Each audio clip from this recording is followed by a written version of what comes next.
Olá, tudo bem? Estou aqui então para passar algumas orientações para o time 5 com relação à atividade a ser feita. Então, o tema de vocês é um tema que a gente já vem estudando há um tempo, que é a questão do ovário policístico.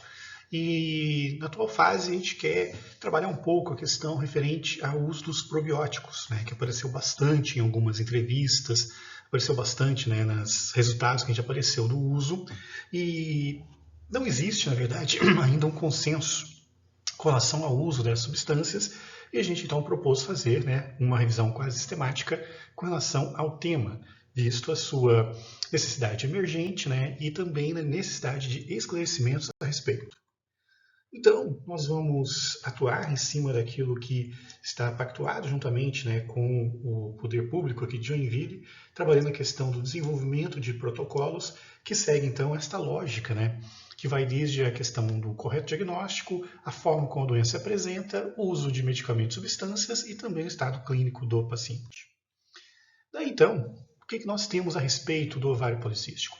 Nós temos uma grande quantidade de informações pela internet que aí tendem a ser como a questão da panaceia. Panaceia era um mito, né, que existiu no passado de que uma substância poderia curar todos os tipos de doença. E o que a gente está observando com relação aos probióticos é algo um pouco parecido, porque parece que ele serve para uma condição clínica tão cheia, né, de detalhes, né, e de manifestações clínicas particulares como é o ovário policístico. Então, desde a perda de peso até a questão do bem-estar, fertilidade e até mesmo a questão do acne estão atribuídas ao uso dos probióticos. E levam, né, um certo pensamento crítico a respeito, porque não existe, né, realmente um tipo de terapia que seja tão abrangente, né, para diversas doenças, né, de múltiplas manifestações, e o ovário policístico segue esta tendência. Então, nós vamos trabalhar na lógica então, do protocolo. Então, sempre observando a questão da importância, né, que nós estamos trabalhando com o ovário policístico, síndrome do ovário policístico, que não, né, pode haver situações clínicas semelhantes. Então, se você tem problema de acne isolado, sem estar com ovário policístico, não dá para fazer uma correlação direta, a não ser que tenha um estudo crítico a respeito disso. Então, você pode ter acne por diversos motivos e o ovário policístico não ser um fator desencadeante para tal, né? Então é preciso estar claro com relação à indicação clínica para o ovário policístico, tirando qualquer possibilidade de situações clínicas semelhantes, parecidas, entre outras condições. Daí também entender, né, a forma como a doença se apresenta. Ela pode ter, né, uma predominância de um sintoma em relação a outro. Então, o aumento de peso é presente em algumas, outras mulheres não. A infertilidade é mais proeminente em umas, outras nem tanto. A questão do acne é muito comum em algumas, outras nem tanto, e assim por diante. Então, ela tem diversas formas de se manifestar. Que aí entra uma questão justamente referente ao ovário policístico e probióticos. Esse probiótico ele seria mais útil em quais dessas manifestações clínicas? De um viés realmente científico, né, com comprovação científica dado por artigos, né, de alta hierarquia científica. Então, o que nós vamos trabalhar é justamente a questão do probiótico, né, que seria então esta situação aqui. Se houver mais de um tipo, a gente pode estar analisando, né, e também ver, por final, o estado clínico da paciente, porque a paciente ela pode ter algumas condições que levem a uma contraindicação do probiótico. Então, todo o caminho percorrido pode ser o adequado, mas a paciente pode ter uma particularidade clínica que a impeça de utilizar, né, os probióticos. Então, este é o caminho, né, dentro do raciocínio clínico, dentro de uma premissa da farmacologia clínica. E para a gente entender, né, esses 4 pilares, né, e realmente expressar uma ideia científica sobre o tema, nós trabalhamos com a seguinte forma. Primeiramente, vocês vão ter a liberdade de escolher vários artigos, que podem ser artigos de aprofundamento, de entendimento da fisiopatologia, referente ao ovário policístico.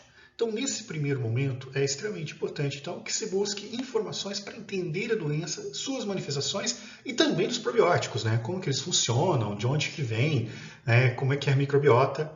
Então, o primeiro momento é livre, é para buscar artigos de forma livre. No segundo momento, é para buscar artigos que tenham conexão com o nosso tema, através do esquema booleano. Então, nós vamos juntar sintomas, probióticos e ovário policístico para chegar, então, né, à junção dos artigos que atendam às nossas necessidades e respondam à nossa pergunta de pesquisa. E, por fim, nós vamos pegar artigos de aprofundamento, depois de ter conhecimentos prévios, achar os artigos que se conectam na temática que a gente quer, que é a sintomatologia, probióticos e ovário policístico. Vamos discutir e pegar artigos para falar, e não somente artigos, né? Nessa terceira fase aqui, importante ressaltar, aqui entra a possibilidade até mesmo de documentos oficiais, como, por exemplo, né, o que a Anvisa já publicou em relação à liberação do uso de probióticos para ovário policístico. Né, legislações, até mesmo ações, né, de mulheres, né, pedindo na justiça, né, que o governo, né, que o SUS forneça probióticos, entre outras situações, até mesmo matérias de revista de caráter sensacionalista, que a gente já entenda que seja pertinente. Então, são 3 fases: conhecer, conectar os conhecimentos e aprofundar com conhecimentos não de cunho excessivamente científico, mas também, né, documentos oficiais, né, que tenham validade, obviamente, que ajude a compreender o panorama. Daí, então, né, esse método ele é expresso, né, de uma forma de fluxograma através, né, do chamado método Prisma, onde você tem então, né, os estudos prévios que eu comentei com vocês, o esquema booleano que eu comentei com vocês, né, e o estudo de aprofundamento, onde você tem que fazer uma triagem dos artigos em todas as etapas para eleger, né, aqueles que realmente fazem parte de um componente científico validado e que ajude a responder à pergunta da pesquisa. E, né, sempre ressaltando que nessa terceira etapa, né, também questões relativas à liberação desses fármacos, uso e abuso, uma coisa mais leve, também ajuda a fazer uma discussão mais ampla. Né?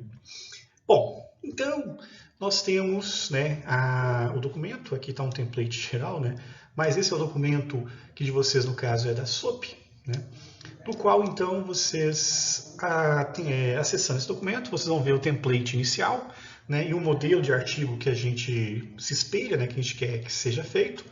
E esse template, então, ele tem, né, desde a questão do título, a questão, né, do resumo, que são as últimas coisas que a gente faz, né, a questão da filiação acadêmica, né, o nome dos componentes e tudo mais, chegando até uma etapa onde fica definido, né, a pergunta da pesquisa e como deve ser feita a introdução. No caso, e depois, né, na sequência, com o método, né, que esse eu acabei de descrever para vocês, começa com um pouco mais de detalhe, sobre como se chegará aos artigos que irão compor, né, a resolução do problema de pesquisa nosso. Daí, então, o problema de pesquisa, especificamente deste trabalho de vocês, né, está relacionado, então, à sintomatologia, à questão do uso de probióticos para mulheres ovário policístico. A pergunta já está expressa aqui, né, então vocês podem dar uma olhada, foi construída através do anacrônico PICO, certo? Do qual, então, ela está definida e inclusa, inclusive, já no template de vocês, né? Assim como também deverá ser preenchido, né, o número exato dos artigos que vocês encontrarem nas 3 etapas que compreende o método Prisma. E depois, né, os artigos selecionados no esquema booleano deverão compor esta tabela, que pode ser 5 ou mais artigos, tá? Isso vai variar muito, né, da necessidade daqueles artigos que a gente entenda que possa ser importante. Tem trabalhos que colocam até várias páginas dos artigos, né? Mas como é um assunto muito emergente, né, provavelmente a gente não encontra tantos artigos, mas os artigos realmente mais importantes deverão compor essa tabela. Então terá uma pasta específica para isso, né? Então vocês vão guardando, tem lá o link específico para isso também, né? Então, né, no caso específico de vocês, então, né, temos aqui, então, né, aonde deverá ser postado, né, os artigos que vocês escolherem, do esquema sem ser o booleano, o esquema inicial, guardem lá esses artigos. Depois tem uma pasta específica, né, lá no link do documento, para guardar também os documentos, os artigos referentes ao esquema booleano, que já está aqui definido, e já tem até um link para vocês chegarem nesta página aqui específica. Inicialmente tem 4 artigos, né? Para vocês verem que é um tema não muito comentado ainda, né? A chance nossa de sair à frente, né? E fazer uma boa discussão a respeito disso, né? Então, são os 4, tem os artigos, né? Dá uma lida, classificá-los naquela tabela que eu mostrei anteriormente para vocês, né? E assim por diante, né?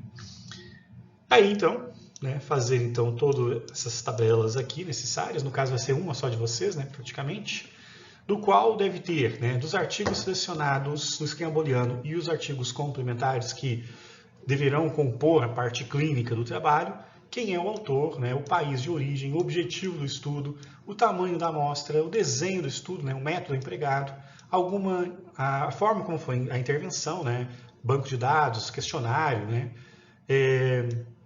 a questão, né, das comparações e o desfecho final, né, se deu certo, se não deu certo, e para que condição clínica deu certo.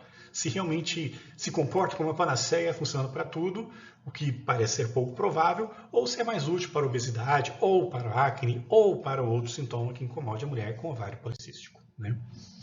Daí então, né, aqui também só um modelo, né, do estudo pós-booleano também, para buscar os artigos. Lembrando que não precisa ser só no PubMed, pode acessar site da Anvisa, site do Cielo também. Como vai ser necessário buscar documentos, talvez, né, para dar uma ilustração de que o Brasil está usando indevidamente ou está corretamente, os dados da Anvisa se tornam muito importantes também com relação, né, à forma de conduzir a discussão no final. Né?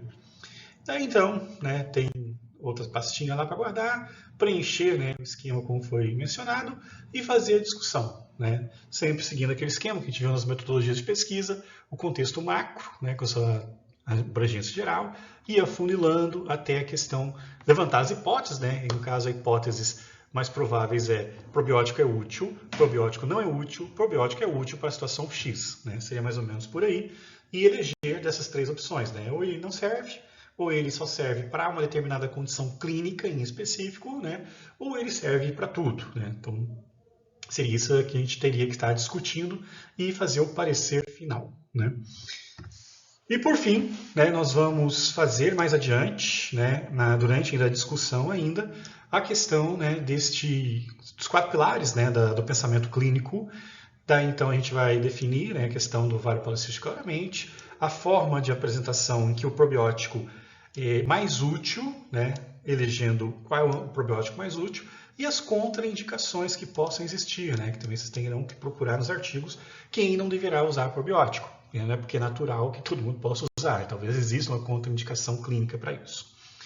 E isso então vai fechar o nosso artigo, então, que a gente pretende então publicar, né, ainda no final desse ano ou início do ano que vem, né, mas nós temos um SUCTS, né, para apresentar com relação a isso, ok?